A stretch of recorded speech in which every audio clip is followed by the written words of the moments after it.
데살로니가 후서는 그 데살로니가 교회에 보낸 바울의 두 번째 서신이죠.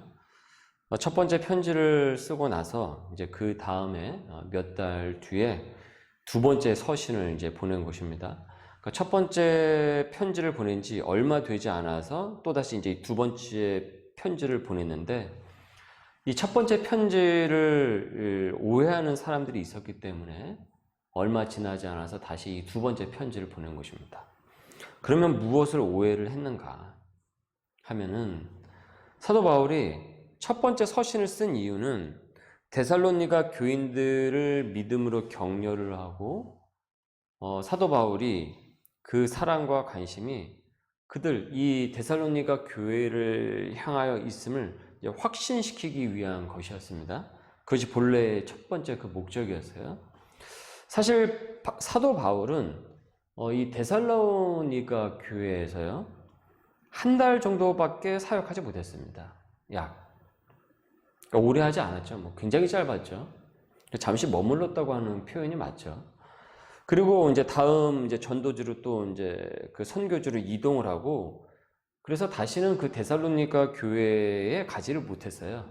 이제 그럼에도 불구하고 데살로니가 교회의 사역과 증거가 이제 먼 지역에까지 이제 소문이 났던 것이고, 또 이 사도 바울이 자신의 그 제자 디모데를 이 데살로니가 교회에 보내서 여러 가지 소식을 이제 듣게 되죠. 자, 그래서 첫 번째 편지를 보내면서 격려를 했는데, 그 서신의 내용을 과하게 오해를 하는 사람들이 있었던 것이에요. 그것이 무엇이었냐면은 바로 주님의 재림이었습니다. 주님의 재림. 예수님께서 다시 이 땅에 오신다라는 것을 이미 지금 그 주님의 날이 도래했다라고 주장하는 사람들이 있었기 때문에 그랬던 것이죠. 아직 오시지 않았는데 이미 예수님께서 이 땅에 도래하셨다. 그러니까 혼란을 이제 부추기는 일들이 생긴 거죠. 지금도 어떻습니까? 마지막 때라고 하면서, 사실은 그 마지막 때라는 것은 원래 성경적인 마지막 때라는 것은 무슨 의미냐면, 예수님께서 이 땅에 오시고 그 다음에 예수님이 재림을 하실 이 시기 전체를 통틀어서 마지막 때라고 하는 것입니다. 그러니까 기간으로만 우리가 본다면 사실은 2000년 기간이 되는 거예요. 지금까지 이 마지막 때의 기간이. 그러니까 그런 의미에서의 마지막 때라는 것이지, 무슨 시한부 종말론처럼 당장 무슨 내일에 무슨 일이 터질 것처럼, 러시아와 우크라이나 그 전쟁이 일어났으니까 세상을 바라 코로나가 또 이렇게 창궐을 하게 되었을 때 이제 곧 마지막 때다. 근데 지금 또 코로나 어떻습니까? 점점 잠잠해지고 있고, 지금 WHO에서 지금 이 전염병은 거의 지금 이제 사라지고 있다, 종식이 되고 있다라고 같이 지금 발표를 앞두고 있어요. 난 그분들이 도대체 지금 이 시기에 이때 지금 오늘 뭐라고 얘기할지 참 궁금해요. 계속 주구장창 그 얘기를 하시던 그런 분들이. 그러니까 그런 거에 자꾸 우리의 이 신앙이 자꾸 그런 쪽으로 자꾸 엇나가게 되면은 신앙이 자꾸 이렇게 엉키게 됩니다. 신앙이 엉키게 되면은 내 신앙 생활도 엉키고 내 삶의 자리가 엉키게 되는 것이에요. 그러니까 이걸 우리가 대단히 조심해야 되는데, 자, 그래서 지금도 세상의 정세를 그렇게 보고 재림의 때라고 주장하는 이들이 여전히 많죠. 그리고 지금 유튜브 매체를 통해 가지고, 인터넷 유튜브 매체를 통해서 이제 어그로 끌고 또 사람들을 호도하는 경우가 많습니다. 그러고서 또 여러 가지 후원금을 또 그렇게 또 받으려고 애를 쓰죠. 아니, 마지막 때인데 후원금이 왜 그렇게 많이 필요합니까? 돈이 무슨 소용이 있어요, 마지막 때라고 하면서. 거기에 대해서 또 여러 가지 또 이유를 달기는 하겠지만, 여하튼 이렇게 항상 이렇게 신앙을 이게 변곡을 시켜버려요. 자꾸 이게 곡해를 시킨다라는 거죠. 그러니까 당시에도 그런 일이 있었고 언제나 이런 일들은 있었습니다. 그래서 우리가 분별력을 갖고 있어야 이제 하나님께서 우리에게 허락하신 그 생활의 자리가 소명의 자리로 나아가게 되지, 안 그러면 우리는 어느 틈엔가 그런 소리에 자꾸 휩쓸리게 되면은 우리가 이 소명의 생활을 하지 못하고 망가지게 됩니다. 자, 바울은 이런 부분을 다시 교정을 해주고 그날은 아직 오지를 않았다. 아직 그날은 오지 않았고 우린 그날을 기다리면서 이 땅에서 굳건하게 신앙생활을 하면서 이제 복음을 전해야 한다라고 전한 것이죠. 그래서 여러분 데살로니가 후서에 각 장을 보면은 예수님의 재림에 대한 그 언급으로 끝이 납니다. 그래서 예수님의 재림이 예수님의 그 강림이 계속 이렇게 언급이 되고 있어요. 각 장마다. 그만큼 이 본서는 예수님의 그 재림이 아주 중요합니다. 그래서 여기서는 이제 강림이라고 표현을 했죠. 똑같은 얘기입니다. 자, 우리 믿는 자들은 예수님의 재림을 기대를 하고 있으며 살기 때문에 이 땅에서 우리가 겪게 되는 그와 같은 일반적인 시련과 이 고난은 장차 우리가 누릴 그 영광에 비하면은 비할 바가 없다라는 것, 비교할 수가 없다라는 것이 바로 본서의 핵심인 것입니다. 그래서 사도 바울은 이 잘못된 재림관을 수정을 하면서 건강한 이 종말론, 즉 바른 종말론을 우리에게 이 당시의 데살로니가 교인들에게 알려줌으로써 그들이 자신의 그 삶의 자리를 올곧게 지켜나가면서 복음 생활을 하고 복음을 전하면서 살아나갈 수 있도록 이것을 전하기 위해서 이 데살로니가 후서를 어떻게 보면 그 데살로니가 전서 보낸 지 얼마 되지 않아서 바로 이제 데살로니가 후서를 이제 또다시 보냈던 것이죠. 그래서 재림은 여기서 말하는 그 재림이라는 것은 강림은 앞으로 그날을 우리가 맞이하게 될 때만, 그래서 그 재림의 날에 우리가 심판대 앞에 서서 주님을 우리가 다시 보게 될 때 그때만 와 예수님의 재림이다. 와 예수님의 말씀이 이루어졌다. 와 진짜 이와 같은 일이 벌어졌다. 이렇게 우리가 그때만 받아들일 것이 아니고 언제쯤이면 그날이 오느냐. 아휴 아직도 시간이 이것밖에 안 지났네. 언제 오시나. 이렇게 하면서 목 놓으면서 그날만을 기다리는 것이 아니고 그리고 그때가 되어야지만 우리가 기쁨과 감사함을 누릴 것이 아니고 우리가 예수님의 재림이 확실하게 올 줄을 알고 믿고 기다리기 때문에 지금 우린 그 기대함으로 여기에 근거를 둔 긍정적인 그 믿음으로 우리가 이 시련과 고난을 능히 이겨낸다라는 것이에요. 그래서 우리는 능히 복음을 전하다가 복음 생활을 하다가 여러 가지 환난과 핍박을 받는다고 할지라도 반드시 그 날이 우리를 기다리고 있기 때문에 그 복음 생활을 하는 데 있어서 절망하거나 낭망하지 말고 끝까지의 믿음 가운데서 굳건하게 주어진 삶을 살아내야 된다. 이것이 바로 이 데살로니가 후서의 요체인 것이죠. 그래서 우리 성경 공부를 통해서도 말씀을 드렸지 않습니까? 하나님의 나라는 그때만 딱 오는 것이 아니라 언제라고 그랬습니까? 이미 지금서부터 시작이 된다고 그랬죠. 그래서 아직 오지는 않았지만 우리는 그 날을 어떻게 합니까? 기대하고 고대하기 때문에 지금 오늘로 우리는 받아들이고 있는 거예요. 그래서 하나님의 나라는 이미와 아직이라는 이 기가 막힌 그 비유를 통해서 우리에게 전한 것이 바로 성경의 메시지다라고 했죠. 똑같습니다. 바로 이 데살로니가 후서에서 전하고 있는 그 예수님의 재림이 바로 이와 같은 의미인 것이에요. 이것이 바른 종말론 사상인 것이죠. 그래서 우리가 여기에 근거를 두기 때문에 긍정적인 삶을 살아나가는 거예요. 우리가 우리의 현실을 부정적으로 바라보는 것이 아니고.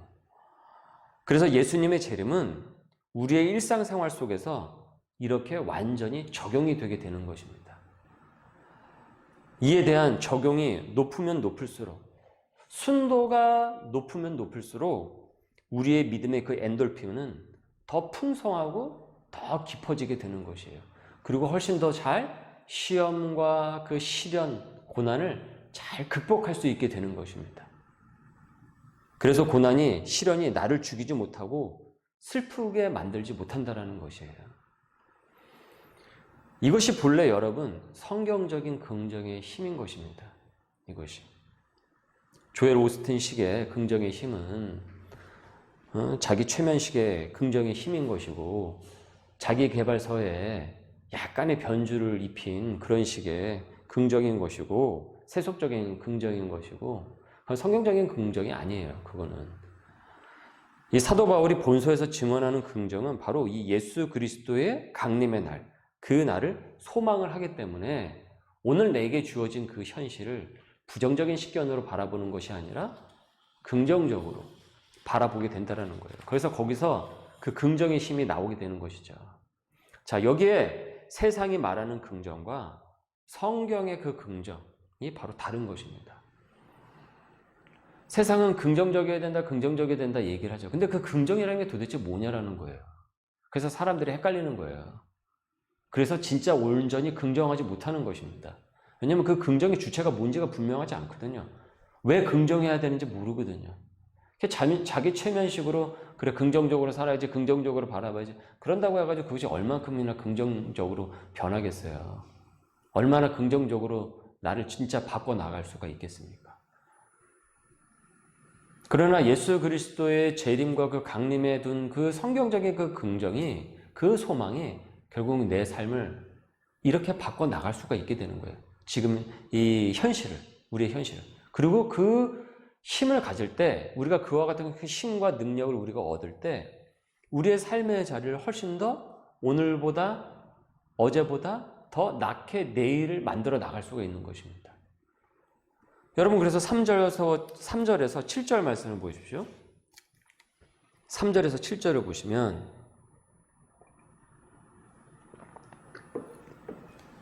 형제들아, 우리가 너희를 위하여 항상 하나님께 감사할지니 이것이 당연함은 너희 믿음이 더욱 자라고 너희가 다 각기 서로 사랑함이 풍성함이니, 그러므로 너희가 견디고 있는 모든 박해와 환난 중에서 너희 인내와 믿음으로 말미암아 하나님의 여러 교회에서 우리가 친히 자랑한다.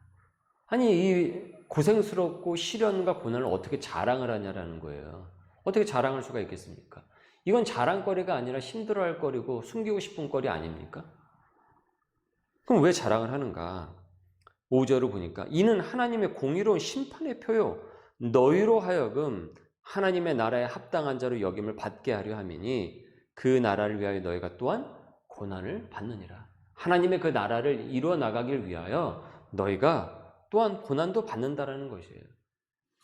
6절 너희로 환난을 받게 하는 자들에게는 하나님께서 환난으로 갚으시고, 7절 환난을 받는 너희에게는 우리와 함께 안식으로 갚으시는 것이 하나님의 공의다라는 것입니다. 여러분, 하나님의 공의를 믿으십시오. 하나님의 공의는 여기에 있는 것입니다. 우리 믿는 자에게는 안식으로 갚으시고 그렇지 않은 이들에게는 환난으로 갚으시는 것, 그것이 하나님의 공의라는 것이에요. 주 예수께서 자기의 능력의 천사들과 함께 하늘로부터 무엇이라고 했습니까? 불꽃 가운데에 나타나실 때에 라고 하고 있죠. 자기의 능력의 천사들과 함께 하늘로부터 불꽃 가운데에 나타나실 때, 주님께서 이 땅 가운데 다시 오시게 될 때 이와 같은 일들이 모든 것이 교통정리가 다 될 것이다. 그 소망을 지금 전하고 있는 것입니다. 지금 1장서부터. 바로 1절서부터 3절 인사를 하죠. 데살로니가 그 교회 교인들에게 이제 두 번째 인사를 하는 거죠. 그 다음에 바로 본론으로 넘어와서 하나님의 공의로운 심판의 표와 예수 그리스도의 그 재림에 대해서 지금 강력한 복음으로 전하고 있는 것이죠. 여러분, 그날은 반드시 옵니다. 반드시 오게 되어 있습니다. 창세기서부터 이 요한계시록 전체를 아우르는 성경의 결론은 결국은 그리스도의 강림입니다. 그 결론은요. 그 날이 오기 때문에 이 세상에서 너희들은 준비하고 있으라라는 것이에요. 준비하고 있으라. 레디하고 있는 거예요. 그 날이 올 때까지. 이는 여러분 예정입니다. 예고입니다. 그래서 반드시 그 날이 오게 되어 있어요. 자, 그렇다면 나는 지금 그 강림에 기초한 생활을 하고 있는가? 거기에 근거를 둔 생활을 하고 있는가? 거기에 근거를 둔 삶을 살아가고 있는가? 그 날을 고대하는 삶을 살고 있는가? 이제 답이 나오죠. 바로 이를 굳건히 믿고 여기에 토대를 둔 긍정의 힘을 가진 자들을 무엇이라고 부르냐면은 본서에서 무엇이라고 합니까? 11절에 그 부르심에 합당한 자로 여기신다라고 했어요. 자, 그러니까 이런 일들이 반드시 일어나기 때문에 지금 믿는 자들이 어떤 자세로 살아야 된다라고 하고 있습니까? 11절하고 12절을 보시면 9절서부터 10절을 한번 먼저 보시면 이런 자들은 주의 얼굴과 그의 힘의 영광을 떠나 영원한 멸망의 형벌을 받으리로다. 10절에 그날에 그가 강림하사 모든 성도들에게 영광을 받으시고 모든 믿는 자들에게서 놀랍게 여김을 얻으시리니 이는 우리의 증거가 너희에게 믿어졌음이라. 그러니까 이런 일들이 반드시 일어나고 지금 믿는 자들은 어떤 자세로 살아야 되겠는가? 11절 이러므로 우리도 항상 너희를 위하여 기도함은 우리 하나님이 너희를 그 부르심에 합당한 자로 여기시고 모든 선을 기뻐함과 믿음의 역사를 능력으로 이루게 하시고 우리 하나님과 주 예수 그리스도의 은혜대로 우리 주 예수의 이름이 너희 가운데서 영광을 받으시고 너희도 그 안에서 영광을 받게 하려 함이라. 이를 굳건히 믿고 여기에 토대를 둔 이 긍정의 힘을 가진 자들이 바로 그 부르심에 합당한 자로 여김을 받게 된다는 것이에요. 그 마지막 날에. 그러니까 우리가 이 사실을 믿고 우리가 이 땅 가운데서 주님이 오실 그 날까지 기대를 하고 고대를 하면서 이 여기에 기초를 둔 신앙으로 우리가 환난과 시련과 그 고난을 능히 이 긍정의 힘으로 이겨낸다라는 것이죠. 주님께서 강림하실 날을 기다리면서. 여러분, 우리 교회는 부르심에 합당한 교회입니까? 여러분은 그 부르심에 합당한 교인이십니까? 소명인이십니까? 이를 위해서 복음을 전하면서 살아내고 있으세요? 그러면은 내 생활 속에서 복음의 능력, 하나님의 능력을 지금 오늘 우리 월요일서부터 오늘 금요일 밤, 우리 금요 밤인데 월요일서부터 또다시 시작했던 그 일상 가운데서 오늘 이 저녁까지 여러분 그것을 체험을 하면서 살았냐라는 것이죠. 아니면 그렇게 못 살았으면 세상 이들처럼 똑같이 그들이 넘어지는 곳에서 넘어지고 전혀 그들과 다를 바 없이 사라지고 없어지고 말 그런 것들에 대해서 긍정의 그 근거를 두고 소망의 근거를 두고 행여 내가 살아가고 있지는 않은 것인가. 그래서 자꾸 넘어지고 그래서 자꾸 실패하고 자꾸 절망하고 자꾸 우울해하고 힘들어하는 것이 아닌가. 강림하실 예수님께 우리의 소망의 긍정의 그 근거를 두고 복음으로 살아낼 수 있도록 당시의 데살로니가 교인들에게 이 바울 서신이 보내진 것처럼 이 데살로니가 후서는 지금 이 현장에서 저와 여러분에게 똑같이 이 말씀을 우리에게 전하고 있는 것입니다. 우리에게 말씀하고 계신 거예요. 성령님께서. 너희들은 그렇게 살아가고 있느냐라는 거죠. 어디에 긍정을 두고 있느냐는 거예요. 어디에 소망을 두고 있는가.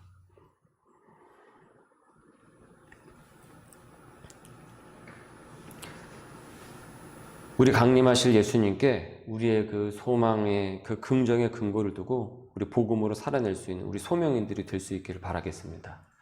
그래서 오늘 우리가 이 말씀을 재차 우리가 또 이렇게 묵상을 하면서 또 오늘 이 시간 이 말씀에 잇대어서 우리 함께 같이 또 기도하도록 하겠습니다. 주님, 나의 소망의 근거가 주님 잘못되었습니다. 주님의 십자가 부활 재림이 아닌 믿지 않는 사람들처럼 뭐 돈에 인기에 사람의 그 인정에 욕구의 그 근거를 그런 욕구의 근거를 두었습니다. 그래서 실패했고 그래서 고생스러웠고 그래서 주님 후회했습니다. 주님 이제 내 소망의 근거를 바로 세우고 주님의 나를 소망하면서 복음의 생활이 되고 복음의 능력을 체험하고 주님 이를 경험하도록 인도하여 주시옵소서. 우리 함께 같이 기도하도록 합니다. 기도합시다.